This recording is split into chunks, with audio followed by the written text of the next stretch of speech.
tanda cinta Allah kepada hamba. Hadis yang pertama dalam bab kita ini, hadis nomor 35, dan ini sanadnya sahih, diriwayatkan oleh Imam Bukhari. Dari Abu Hurairah radhiyallahu anhu, Nabi SAW bersabda, "Idza ahabba Allahu 'abdan, nada Jibril, inna Allah yuhibbu fulanan fa'ahibbahu. Fayuhibbuhu Jibril, fayunadi Jibril fi ahli as-sama', inna Allah yuhibbu fulana, fa'ahibbuhu, fayuhibbuhu ahli as-sama', thumma yudha'u lahul qabulu fi ahli al-ard." Jika Allah mencintai seorang hamba, maka dia memanggil Jibril. Allah memanggil Jibril, lalu berfirman kepadanya, sesungguhnya Allah mencintai si fulan, maka cintailah dia. Jibril pun lalu mencintainya. Lalu Jibril menyuruh kepada penduduk langit, sesungguhnya Allah mencintai si fulan. Ini si fulan nanti disebut namanya ya. Maka cintailah dia. Maka seluruh penduduk langit mencintainya. Kemudian diberikanlah pada hamba tersebut penerimaan di penduduk bumi. Hadis ini teman-teman mulia sekali. Bagaimana seseorang hamba menjadikan target cintanya, rindunya, kepatuhannya hanya kepada Sang Pencipta Allah. Dan ini penting sekali. Bagaimana Allah Subhanahu wa taala memberikan tanda kepada kita kalau dia mencintai kita. Disebutkan hadis ini. Kalau Allah akan menyuruh Jibril, memanggil Jibril pimpinan para malaikat. Aku cinta sama si fulan, kau juga harus cintai. Maka karena rajanya malaikat Jibril mencintainya, maka Allah pun suruh Jibril sampaikan kepada seluruh penghuni langit. Semua malaikat, miliaran jumlahnya. Yang kata Nabi SAW, demi zat yang jiwaku dalam genggamannya, tidak ada tempat ukuran 4 jari manusia di langit yang luas ini, kecuali ada malaikat yang sedang sujud atau ruku. Penuh dengan malaikat. Kata Nabi SAW, di langit ketujuh ada namanya Baitil Ma'mur, yang Allah sebutkan dalam surah At-Tur, wal Baitil Ma'mur, tempat tawafnya para malaikat. Tiap hari ada 70 ribu malaikat yang tawaf, masuk ke dalamnya tidak akan keluar lagi. Artinya Allah SWT musnahkan, Allah ganti dengan malaikat yang baru. Maka malaikat semua itu mencintainya. Semua. Ya. Tidak peduli di dunia ini kita dicintai atau tidak, gitu kan? Tapi ini luar biasa kalau langit sudah cintai. Cuman dititip pesankan di sini. Dan pada saat itu pun, pada saat penghuni langit sudah mencintainya, maka diberikanlah hamba tersebut penerimaan di penduduk bumi. Maksudnya orang akhirnya jadi suka sama dia. Allah SWT buat jadi suka, orang datang, orang ketemu, orang berharap dari dia. Itu berarti tanda cintanya Allah pada dia. Makanya Urwah bin Zubair rahimahullah mengatakan wasiat yang sangat luar biasa. Idza ra'aita min rajulin fi'lal khair fa'amminu lahu khaira. Kalau kalian melihat dari seseorang ada perbuatan baik dalam agama, azan ke masjid, apalah dia buat baik, maka pastikan orang itu baik. Wa in kana fi nadarin nasi su. Walaupun ada sebagian manusia menganggapnya buruk. Karena memang dalam hadis ini dikatakan Allah akan buat penerimaan di muka bumi, bukan berarti semua orang menerima dia ya. Artinya orang yang beriman kepada Allah memang akan menerima dia. Karena memang Nabi Muhammad SAW sendiri manusia terbaik. Tapi masih ada orang munafik yang tidak suka, masih ada orang kafir yang tidak suka. Artinya maknanya di sini adalah orang yang suka dia orang-orang yang sefaham, ya. Orang-orang yang memang mau beriman kepada Allah, mau menuju ke akhirat, maka akan suka dengan dia.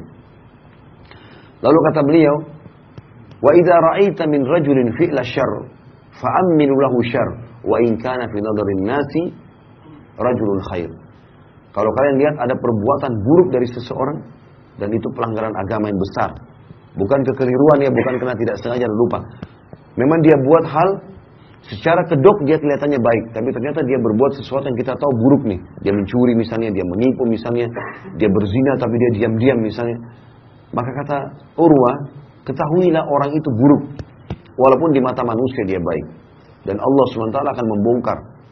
Yang baik dan buruk teman-teman akan dibongkar. Jangan pernah mengkhayal kita bisa merahasiakan sesuatu di muka bumi. Bahasa kita rahasia. Tetapi kalau di mata Allah, kita rahasiakan amal soleh kita nih.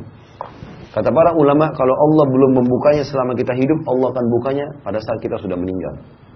Kenapa sekarang kisah orang-orang soleh masih banyak sampai kepada kita? Termasuk kisah tadi Abdullah bin Hudzafah radhiyallahu anhu. Padahal beliau sudah meninggal. Justru pada saat meninggal itulah banyak sekali amal-amal soleh yang Allah buka dari orang itu untuk menjadi pelajaran bagi orang lain, sekaligus menjadi tambahan amal soleh buat dia.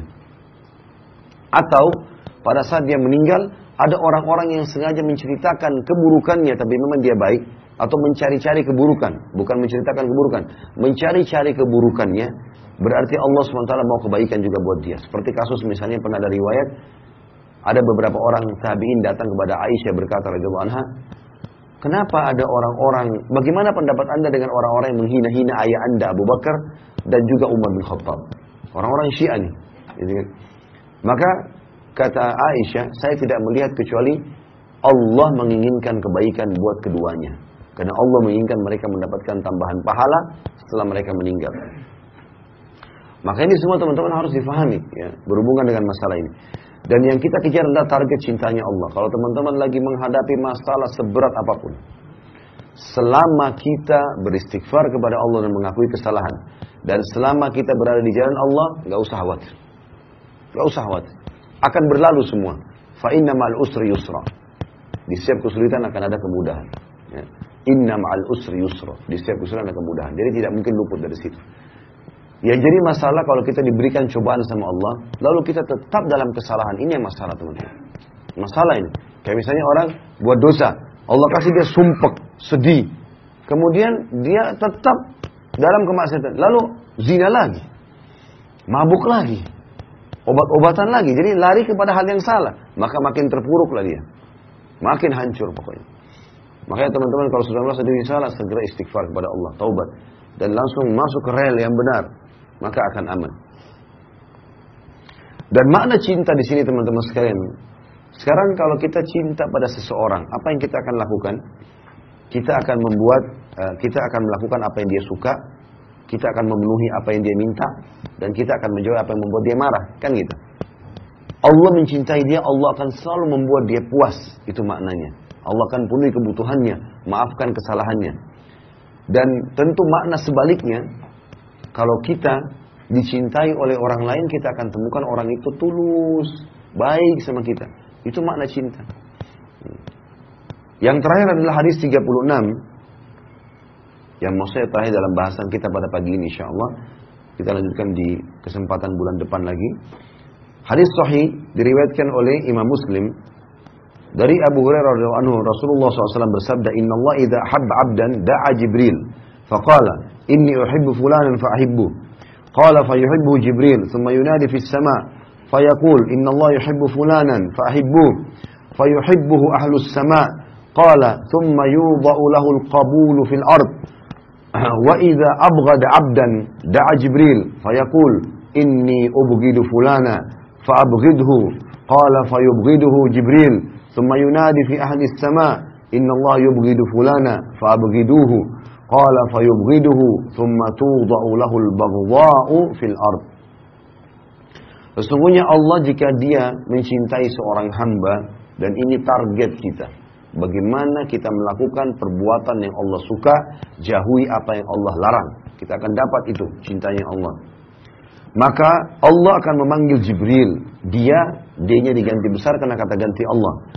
Dia memanggil Jibril seraya berfirman, sesungguhnya aku, A-nya juga besar kata ganti Allah, mencintai fulan, maka cintailah dia. Perintah langsung Allah kepada Jibril, pimpinan malaikat, mencintai kita secara pribadi. Disebutkan namanya.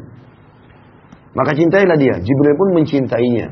Kemudian Jibril menyeru di langit, sesungguhnya Allah mencintai fulan, maka cintailah dia. Maka penduduk langit pun mencintainya. Kemudian diberikanlah untuknya penerimaan di bumi. Dan jika, ini tadi sudah kita jelaskan di sini, kita ambil potongan yang belum kita jelaskan tadi, dan belum disebutkan di hadis yang pertama. Dan jika Allah membenci seorang hamba, sebaliknya, karena dosa yang bertumpuk-tumpuk, tidak mau taubat, pelanggaran demi pelanggaran, maka Allah memanggil Jibril seraya berfirman, sesungguhnya aku membenci fulan, maka bencilah dia. Maka Jibril pun membencinya. Kemudian menyeru kepada penduduk langit, sesungguhnya Allah membenci fulan, maka bencilah dia. Maka mereka pun membencinya. Kemudian diberikan untuknya kebencian di dunia. Maka orang-orang pun akan membencinya. Ya. Dan di sini makna orang membencinya adalah orang baik atau orang buruk semua membencinya. Kalau tadi orang yang Allah cintai, maka dia akan dicintai dan diterima oleh orang-orang baik di bumi. Orang buruk akan membencinya, tapi orang baik semua menyukainya. Tapi kalau orang buruk dan Allah benci, orang baik dan buruk membencinya semuanya. Kita akan temukan orang ini selalu bermasalah, baik orang baik atau orang buruk. Ada saja masalahnya. Rusak rumah tangganya, anaknya jadi masalah, apa sajalah. Tempat kerjanya jadi kacau. Apalagi kalau memang dasarnya sudah buat dosa sama Allah, kemudian diulangi lagi dosa itu. Bukannya malah taubat, tapi dia mengulangi kesalahan demi kesalahan. Maka ini tentu teman-teman sekalian akan mendatangkan hal-hal yang berat bagi dia.